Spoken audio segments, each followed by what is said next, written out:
Okay, this is day 354, and this is going to be Monday inquiry.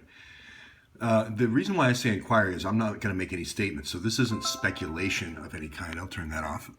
This isn't conjecture. I'm just inquiring for leads, and the way an investigation moves forward is you have a working theory, you make inquiries, you go visit places, and that's how it works. I think everybody's seen CSI.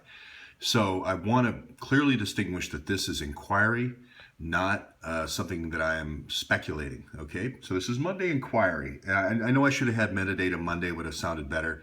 We might go to metadata Monday someday, but this is Monday inquiry. And what I'm going to inquire about now is these addresses that we got for Imran Awan. It turned out that he had a Jackson Heights address that came out at the trial. We quickly located that to a Muhammad A. Awan, an alias he used in Jackson Heights, and we mapped it to a location. Of course, then the contributors in the crowd immediately looked at other locations around that spot, which were Awan businesses. There's a Awan production company, Awan Studios, all these different Awan potentially cutouts, CIA type cutouts, but maybe not. Maybe places to have drug parties and get people hooked on your drugs, maybe not. That's why it's called Monday Inquiry. So the place in question is this place in Jackson Heights. Here it is, the William Penn Apartments. You were introduced to them yesterday. And there was this identity here, which was Muhammad A. Awan, which is the same age as Imran Awan. And he had some of the same people that he knew, this Nawaz and so forth.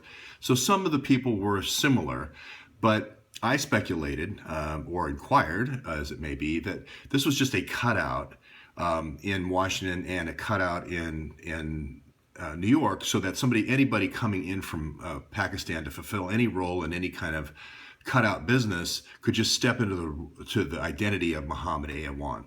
So if you could have 8 programmers with different variations of Muhammad Awan that were just using those different identities while they were here on projects, for instance, if they were doing projects that had been intercepted on the pay-to-play server over here in Brooklyn. So that's the idea, that this is just a cutout name that you can keep inserting people and rotating people through, and it's a gift that keeps on giving over and over again.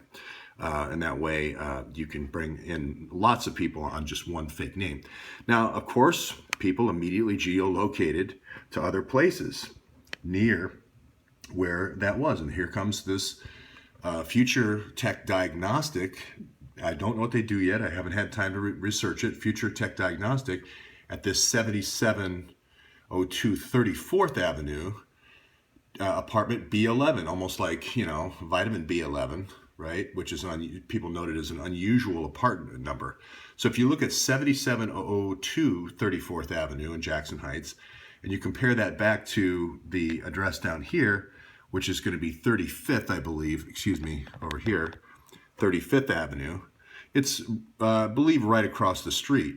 So you think, well, George, why would you pick out that address? Well, it turns out, now I don't know if this is true, but there's this Awan Studios right here, down here, and this is some of the pictures here.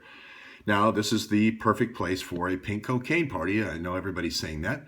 But the most interesting thing is that some people are saying that it maps to an address that Debbie Wasserman Schultz had in 2008. Now, if that is true, that is significant because obviously of the strong connection between Imran Awan and Debbie Wasserman Schultz. So that's something that we need to check. 7702 34th Avenue, apartment B11, Jackson Heights. We'll see. That's what it's all about. That's why it's called Monday Inquiry. We're not making a statement that says she lived there. We're not making a statement that says Imran Awan's connected with this club.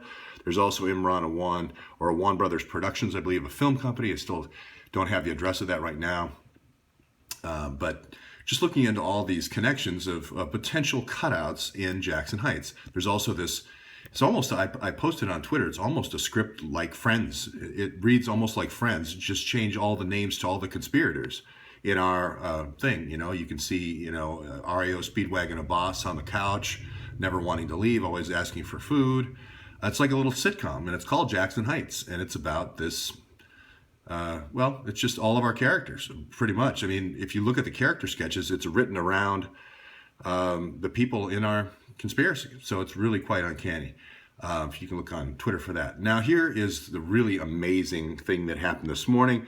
This is incredible speculation. It's not speculation. This is inquiry. But if this turns out to be true, it stretches my imagination for what could possibly be going on here. But the theory is that these pink cocaine parties are being run in 4 major cities, maybe more: Houston, Chicago, New York, and Florida. And the team, if you will, that's running them, and possibly also DC, the team that's running them for the UAE and for the princes and so forth of the UAE is this Jaquaya's team, or a team like Jaquaya in Fairfax County, the Robertson team. Now, there's the Robinson we talked about yesterday, Dwayne Robertson, who was the person who radicalized Mateen before we had the 50 people killed in Orlando.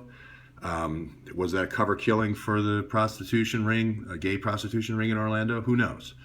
But it could be that this laptop was given to Jaquaya to go to these different parties, to set up these different parties using Craigslist. And a Jaquaya-like person, let's say, a JTTF operation, which runs these pink cocaine parties at these major hotels. Now, the tie-in here, the person who saw this, the tie-in is the Kanika murder, or the Kanika death of the girl going into the freezer in Chicago. Now, the contributor's working theory is that this person who invited her to the party, Kanika to the party, is named Shaniqua. Boy, I'm forgetting the names, but I know it's Shaniqua. The last name begins with a W. Anyway, there is 5 pictures. This person was convicted 5 times, and the last 3 arrests of this person, I believe it's Shaniqua Winters, but I know that's going to be wrong. The last 5 arrests, the last 3 arrests, it said not specified. That is the hallmark. When you see not specified, that is the hallmark of JTTF coming in, calling the local prosecutor, calling the local DA, and saying, "Hey, she's a part of a JTTF op. We're the Joint Terrorists Task Force. We terrorize America." Make that non-specified. So she had that JTTF signature on her rap sheet. Now, I don't know if that's her. I may as well just get it now because, it could be the Loretta Hendricks